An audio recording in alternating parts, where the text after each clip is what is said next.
It's great to have you all here, and thanks for those who are watching live and those who are watching the recording of this 30-minute demo about Adobe Character Animator. Oh, Adobe Character Animator, definitely one of my favorite Adobe applications, and it's such a joy to be able to present this with you with the help of Dr. Tim Kitchen, who's over there on my right. Well, anyway, let's bypass this opening page here and let's see if we can find the real Dr. Kitchen. There we go, folks. So that was just a little introduction into what you can do with Adobe Character Animator when you go into the live streaming side of it. And thanks again, everyone who's watching the recording of this. This is just a very quick 30-minute demo on Adobe Character Animator. Now I'm going to share another slide here. All right, so we're bringing your presentations to life with Adobe Character Animator, and I might just start by playing this little clip that gives you an overview of what can potentially be done with Adobe Character Animator when you're working with a real-life filming of a person like myself in a green screen, and then with some puppets interacting with each other. I've asked a couple of Dr. Applesmith's friends to join in and tell us a bit more about how Adobe Character Animator works. Here is Dr. Applesmith with Chloe and Red Monster. Adobe Character Animator is really cool. Thanks, Red Monster. Adobe Character Animator is part of the Adobe Creative Cloud set of applications that is available in many schools and universities. It allows you to create real-time animated sequences with either built-in puppets like me, or with puppets that you build yourself with Photoshop or Illustrator. Like me. Dr. Kitchen, you did say this was our sequence. Oh, sorry. I'll leave you to it. And I'll pause that at that point. You can always watch the rest of that video. I'll give you the link to it a little bit later in this particular session.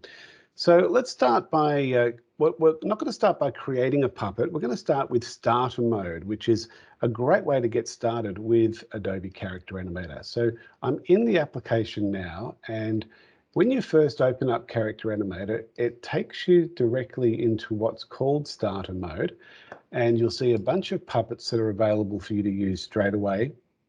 Otherwise, in Pro mode, you can download lots of puppets as well. You can even build your own puppets, but starter mode's designed to be a really simple, quick, easy way of getting started and recording a quick little real-time animation. So let me just, for the sake of time, I'm going to grab this one here, Bill Starter. As I click on Bill, he's going to appear on the stage. And as soon as he's on the stage, we should be able to see my camera then reflecting on my face. There we go, on the top right-hand corner. As you can see, as I'm moving my head, Bill's moving his head. As I'm talking, Bill's opening and closing his mouth. I can't manipulate the limbs in starter mode in real time. I'll show you how to do that separately. The whole idea of starter mode is to keep things really, really basic. So I'm going to do a quick little recording with, just by clicking this button here, record face and voice. And that'll be my first layer of recording. Let's see how we go. 3 seconds, 2. Oh, hello, it's Bill Starter here in starter mode on Character Animator. It's always a pleasure to introduce this magnificent tool from Adobe to teachers, because it's a fabulous way for students to share their voice, especially if they don't want to be in front of a camera or in front of other people. Anyway, I'll catch you later. Bye-bye. Then I'm clicking the finish recording, and you can see all my voiceover is there. I'll just hit play to make sure this is working properly. Oh, hello, it's Bill Starter here in starter mode on Character. So you can see that has worked, that little recording. What I can do now is take my cursor up to these little gestures. And every time I hover over one of these gestures, you get a preview of what it looks like. And then if I'm happy with the gesture, I can just click and drag it onto the timeline. So we'll get Bill to raise his 2 hands right at the start of this little story. Oh, hello, it's Bill Starter here in starter mode. And maybe you just grab this little gesture here and get into wave. I'll get into wave at the end maybe. And we've got a little love heart. And we can always move these gestures around into different positions and locations. On Character Animator, it's always a pleasure to introduce this magnificent. This is magnificent, so I'll move the love heart over there and keep that going for a little while. Tool from Adobe to teachers because it's a fabulous way for, let's just do one more gesture. Now, there's only a handful of buttons in starter mode. You notice that by grabbing the gestures and bringing them down, we've created pretty much the story and we're just about ready to export. We could change the background by clicking this little button down here. I'm just going to open up my little, where it is, my screen pointer, so you can see exactly where my cursor is. So if we go to this section here where it allows you to change the background, when you click on it, you do get a range of backgrounds that you can work with. You can't, in starter mode, bring your own background in, but you can go for a neutral, like a black or a blue or a green screen, if you would like to do it that way. In Pro mode, you've got a lot more control, but we'll talk about that a little bit later. So I'm going to stick with just one of these backgrounds here. And the only other thing I want to show you is the aspect ratio, which means if you want to move it from a widescreen to maybe a portrait video, you can click on that, go to portrait, and now you've got a TikTok. So you don't have to re-record. It just brings the puppet into the middle of the screen. Oh, hello, it's Bill Starter here in starter mode. And I'm going to take it back to widescreen or landscape mode. So I'm pretty happy with what I've got. So I'm going to just do a quick export now by going up to the top right-hand corner where we've got the quick export button. By clicking that quick export button, it's simply a matter of just choosing where I want to save it. So in this case, it's going to my desktop, and that's fine. I could change that to something else. Choosing a preset, whether I want to go high quality, that'd be a fairly large file, probably good for a large screen or an assembly type situation. Medium quality would be fine for most classrooms. Low quality would be good if you're going to be sharing it online and keeping it quite low res. I'm going to go with medium, click export, and now it's just going to render all of those frames and it's going to produce an actual video animation from what I've just been building. And it's going to be sitting in my desktop once that blue line has completely gone to the end. And that's all you need to do with starter mode. That's the very basic beginnings of working with Adobe Character Animator. And if I go to my desktop now, you can see it's sitting there. If I double click it, that will open up in QuickTime, which is my default media player. And it's opening up somewhere. I think it's opening up on a separate, here we go, separate screen.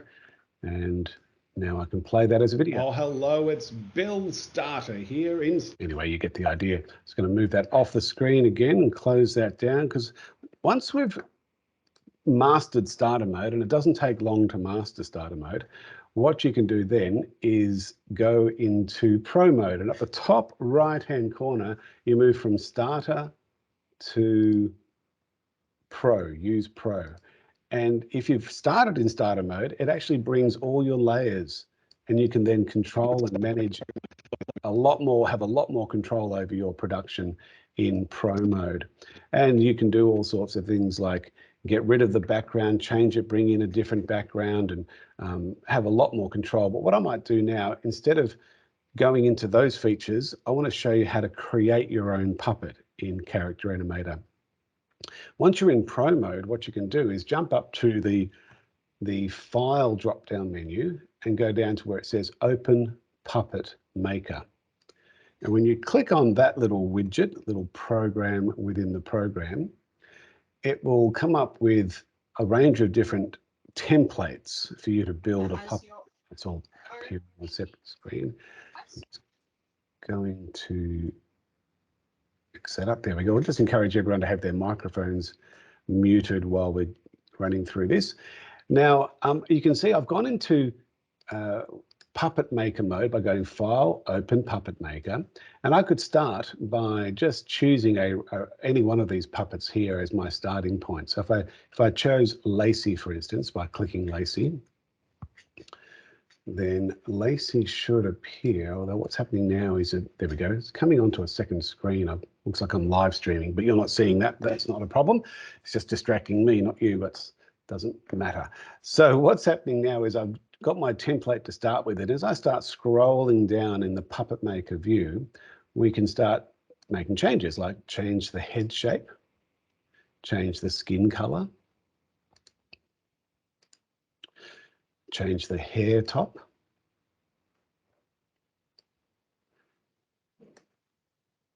maybe add some sideburns.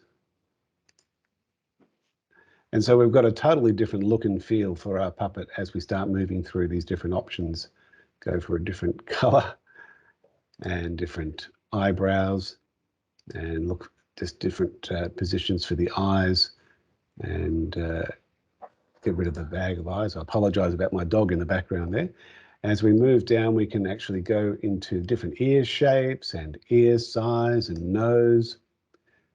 And now we've got a totally different customized type of puppet. There's even chin and collars, and start playing with the different torsos and sleeves and shirt color. I mean, you could spend a lot of time on this and really build it out if you wanted to, even play with the eyes and some of the triggers. We'll talk about the triggers a little bit later on. Once you're happy and you've moved through those different elements of your puppet, you can go up to the top right-hand corner and click the Generate button. And when you click Generate, what happens is that it'll bring that puppet into Pro mode. You'll see all the bells and whistles of Pro mode appearing around this new puppet that you've just built and that you've just customized, which is nice because it gives a bit more creativity rather than just using someone else's puppet that they've created with Photoshop or Illustrator and brought that in. Of course, the ultimate, if you've got some students who are really au fait with Photoshop and Illustrator, is to get them to build their own puppets. But it's quite an involved process, and you need to get the layers ordered in a particular way and labeled in a particular way. There's a number of YouTube tutorials that will help you if you're really interested in going to that extent with Character Animator. But this is a lot of fun. So I've now got my puppet here, and because I'm in Pro mode, I can grab one of these arms with my mouse, with my cursor, and I can manually move it. I can do some waving left and right. I can only manipulate one limb at a time, but it's also tracking my face. So all of that's happening in real time. And what I tend to do in Pro mode is some puppets allow us to do some more of a body tracking as well, rather than just the face. And I think this puppet will allow me to do that. You might be able to see that there is a picture here of your camera. It represents turning on and off your camera, and next to that is the body tracker. Now, if I click on the body tracker, and if I move back a little bit, so that's tracking my whole body, then what we can probably see, if I calibrate that a bit better, we might be able to see, once that's calibrated, that I'm now, as I'm moving my arms, you can see I'm getting a bit more control with the tracking, which can be a lot of fun. If I was back a little bit further, I'd have a bit more control, but if I was back too far, you probably wouldn't see me on Microsoft Teams as well. So I'm just going to keep it like this, but you get the idea of how the body tracking works. Some of the puppets also have legs, and then you need to be right back, so it's tracking your legs and your arms, and you're working all of that at the same time, which is a lot of fun. I'm going to turn off the body tracking now. What I'm going to do, though, is I'm going to do a quick recording, and if we click the red dot down here in the center, that's going to allow me a few seconds before it starts the recording, and we'll see how we go with this one. G'day. It's well, I'm actually not sure what my name is. Lacey. I'm Lacey. Yeah, that's me. And I've been customized by Dr. Kitchen, and it's great to be able to share with you a little bit about Adobe Character Animator. I'll catch you later. Bye-bye.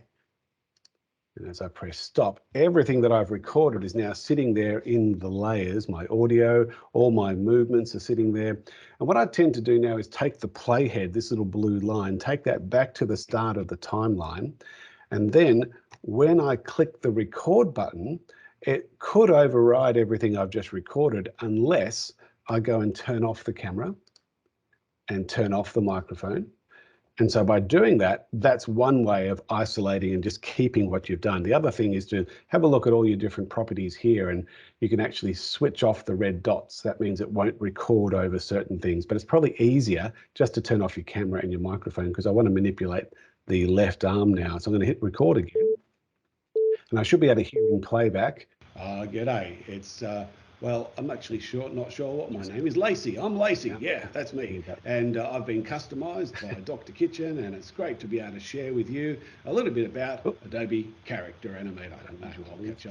And I'm not worried that I'm talking while that's going on, because my microphone is off on Character Animator. So now, theoretically, if I take this playhead back to the start, we should see both limbs moving and it should be working well. Let's have a listen to it. G'day. It's, well, I'm actually not sure what my name is. Lacey. I'm Lacey. Yeah, that's me. And I've been customised by Dr. Kitchen, and it's great to be able to share with you a little. So that's looking good. Notice there's some triggers that have been set up with the customization, and you can change those too. On the left-hand side, under the layering of triggers, there's a number of different keys on your keyboard that will trigger different things. Like if I press the X on the keyboard, it opens up the eyes wide open. If I press the C on the keyboard, we will slightly down, or it doesn't seem to be working. I'll go with the V, that's half down, and I'll go with the B to go blinking.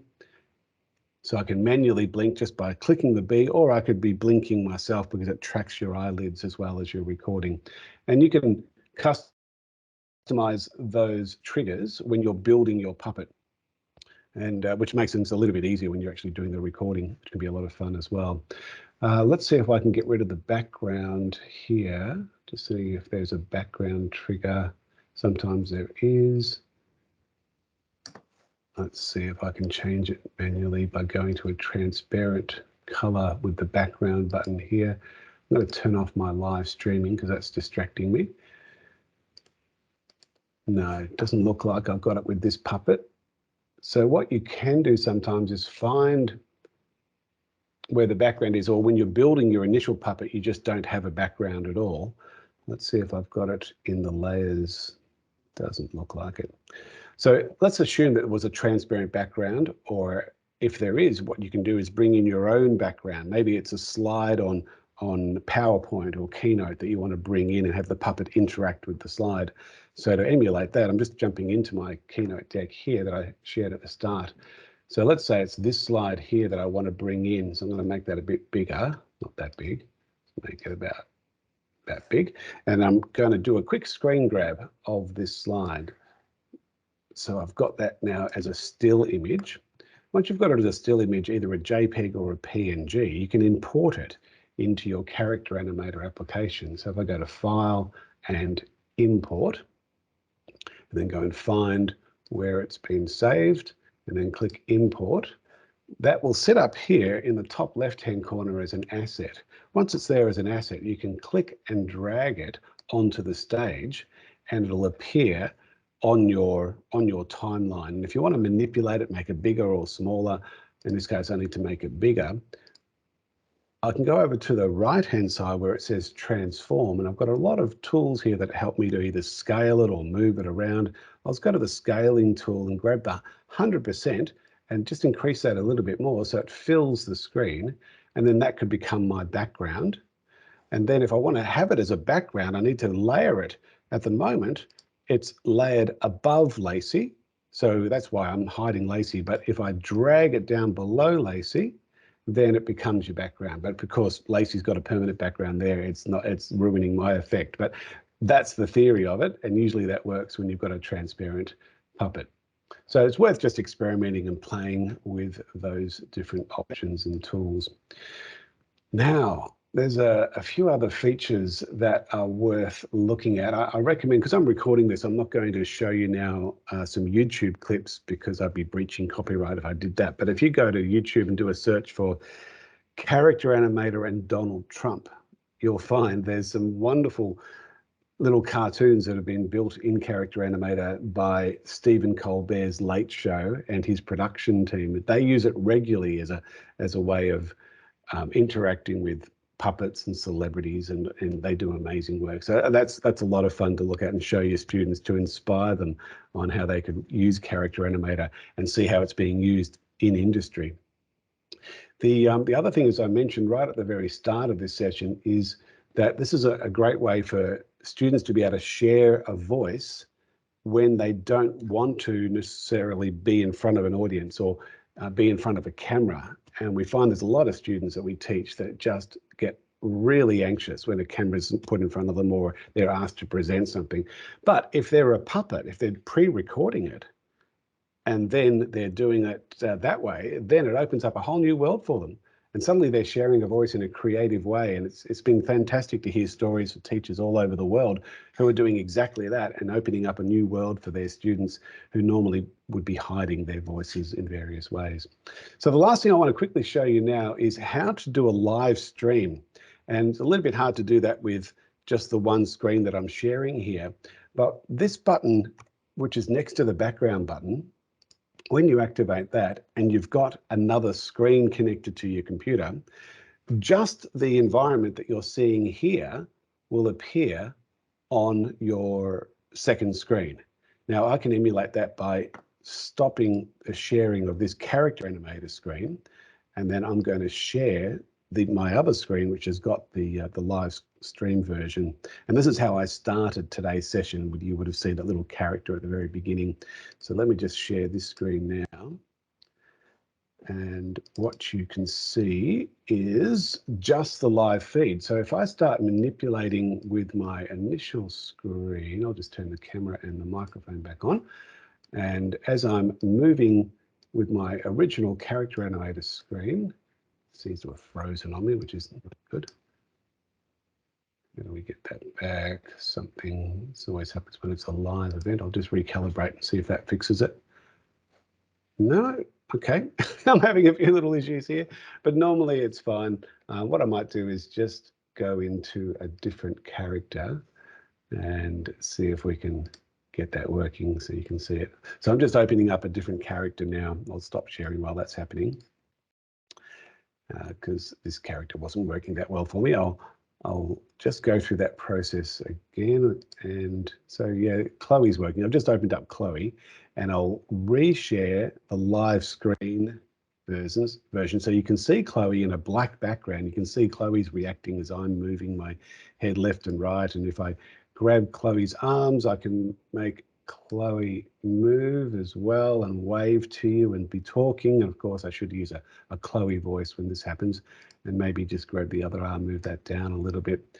And I heard a story about a group of year 10s and their unit of work for media was to design some puppets that would be available for the school production, and that would be on the big screen while people were coming into the production. And then the puppets would be interacting with people as they're walking in, making comments about what they're wearing and welcoming them to the musical. And it became a real hit. And then during the interval period, the puppets came back up again and people didn't want to leave. They just loved the interaction with the puppets. And it was a wonderful unit of work for the Year 10 media students to have that audience and that instant reaction. Took a long time to get the puppets made and get them all worked out, but it was a fabulous unit of work and just one of many ways that you can use this particular tool. All right, just with only a few minutes left, because this is a very rushed 30-minute demo, and I'm going to stop the recording in a few minutes, but I'm happy to hang around for those who are with us live if you've got any specific questions or comments. If you've got a question that you think would be relevant to a lot of people, then feel free to put it into the chat and we'll either answer it while we're recording or we'll answer it once we've stopped the recording. What I'm going to do now is just stop sharing that live screen, come back to share the main character animator screen, and I'll get the right one. Come back to my slides. And I want to share a couple of resources with you. This link here that I'm about to paste into the chat for those who are with us live, and those who aren't live, you can see the link is sitting there. It's a HelpX. In fact, I'm going to just double check because they have recently changed all of these links around and revamped the whole Adobe Help Center. And they've done the same here. So what I'm going to do is show you how to get the right link by going to the original domain name here, which is helpx.adobe.com. This is the Adobe Help Center. And if you need any help with any Adobe applications, this is like a one-stop shop. And we're going to go down to this section here, which is Learn How to Use Your Apps. When we click into that tile, we should get a list of apps that we can choose. And I'll just make sure he knows we're in Australia. There we go, continue to Australia. And let's change it from Photoshop and let's have a look and see if we can find Character Animator. There it is. By clicking Character Animator, it just brings up the relevant areas that relate to Adobe Character Animator. And what I'm looking for is articles. I'll see if this link goes here. Visit Character Animator Help. This takes you to the Help Center, and I'm particularly interested in these tutorials. By clicking the tutorial section, and I'm going to grab that whole new URL, put it into the chat for those who are with us live so you can get easy access to it. And those who are watching the recording, hopefully you can just look back at how I got there through Adobe, through help.adobe.com. And these are great. So this is a little 4-minute tutorial on creating a basic face, a 5-minute tutorial on creating eyes and eyebrows. And you just work your way through these various tutorials until you get the hang of it. And they're a lot of fun to work with the students. I encourage you with these tutorials to let your students know them before they come to class so they can play with them while they're at home at their own time, so that when you've got them in class, you're not kind of wasting valuable class time teaching the tool. So get the students to learn the tool in their own time so that when you're in class, you can be much more creative, collaborative, and it's a much better learning experience for everyone. Maybe when you're in class and people have learnt the tool and they're being creative with it in teams, you can be working with the 1 or 2 students that didn't bother doing the extra work and helping them out, or the high flyers who want to go on to the next level. So that's a really nice way of working with our tools in a whole range of curriculum areas. The other resource I wanted to share with you is a set of tutorials that I created a little while ago. So they're a little bit old, but they're still fairly relevant, and I'll put them into the chat as well. And that video that I played at the start with me and the puppets, that also features here. And this is a nice step-by-step guide on why to use Character Animator and how to use Character Animator. So that's now in the chat for you as well. And with only 3 minutes left of our 30 minutes together, I want to promote the summit that we've got coming up on Wednesday, the 28th of September. This is the school holiday period for teachers in Australia, and we're encouraging teachers from all over the Asia Pacific region to come and join us for a range of workshops. We've got a keynote presentation by Dr. Tim Paxton, who is Australia's leading researcher in creativity and innovation in education. It's going to be a fabulous day. It's all online, but my 30 presenters will be face-to-face together at our Sydney office. So it's going to be very much a hybrid event in that sense. So we're really looking forward to that day on Wednesday, the 28th of September. If you want to get involved in any of our events, we list them here at adobe.ly/edu events, and we'll be promoting all our 30-minute webinars like this and our 1.5-hour webinars, which we have a bit more time to discuss and they become more hands-on, whereas these 30-minute ones are very much demo-based. And finally, I'll get Rob the Robot, who was created with Adobe Character Animator, just to share a couple more resources with you. Hi there, it's Rob the Robot here from the Adobe Education team. Thank you for being involved with this Adobe in Education event. On behalf of the team, I would like to share some follow-up resources that will not only benefit you, but also your colleagues and wider education networks. Use this QR code or link to find out more about the Adobe Creative Educator program. This is a badging program that involves multiple levels. To obtain the Level 1 badge, you need to do the Creativity for All course on the Adobe Education Exchange. The focus of this course is creativity in education rather than Adobe. You don't need to be an Adobe expert or even a regular Adobe user to get your Level 1 badge. Inject Creativity Live is a live and on-demand show on the Adobe for Education YouTube channel. It is recorded every second Wednesday evening at 6:30 p.m. Australian Eastern Time during the school terms. Each show features a practical demo from a teacher who is an Adobe education leader. The demo is of a practical Adobe application and how that teacher is using it in the classroom. Each show also features a thought piece from a leading education thought leader. The show also features me. Let your colleagues know about Inject Creativity Live and join the live audience every second Wednesday night. This QR and link take you to our contact form. Use this form to make sure you are on the email lists for our monthly updates for Australasian teachers. This QR and link takes you to the Australasian Adobe in Education Coming Events site to keep you and your colleagues informed with the wide range of professional learning opportunities that are freely available to all educators in any curriculum area and level. We hope you enjoyed this session. Please do share what you've learnt with your colleagues and wider education networks, and I will see you next time. Bye for now. Thanks, Rob.